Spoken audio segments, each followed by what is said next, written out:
C'est l'un des plus beaux parcours de golf au monde après la Ryder Cup en 2018 et ses milliers de spectateurs. Le golf national de Saint-Quentin-en-Yvelines va accueillir pendant 8 jours les épreuves de golf hommes et femmes des Jeux Olympiques de Paris 2024. Des golfeurs qui vont devoir apprivoiser ce parcours de l'Albatros construit en 1990 par l'architecte Hubert Chesneau. Ils devront notamment être très réguliers sur les derniers trous pour remporter la victoire. Là, c'est ce qu'on appelle le tribunal. C'est l'arrivée du 18, il y a aussi le 15, le trou numéro 15 et le 16.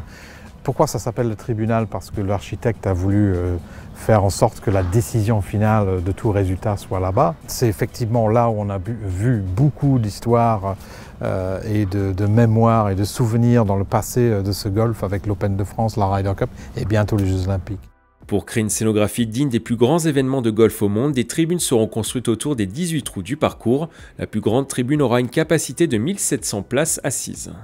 Cette tribune est évidemment dans un emplacement fantastique puisqu'elle donne sur le green du 18 et le green du 15. Et le départ du 16, on peut le voir dans la distance, ce qui est intéressant aussi. Pour ceux qui sont sur la partie gauche de la tribune, ils peuvent aussi voir le départ du 1. Et au-dessus de la tribune, il y a des cabines commentateurs. Il faut savoir qu'on parle de milliards, le nombre de potentiels spectateurs.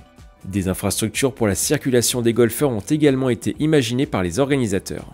Ce pont est extrêmement important puisqu'il va acheminer les athlètes du Clubhouse Putting Green jusqu'au départ du 1 à l'heure précise de leur heure de départ et en toute sécurité puisqu'on va avoir entre 10, 20, 30 000 personnes sur ce chemin et pour les faire passer à travers les foules, ce n'est pas toujours très facile. Et ça, on avait appris par la Ryder Cup où on avait un point, de stress pour amener les joueurs sur le départ.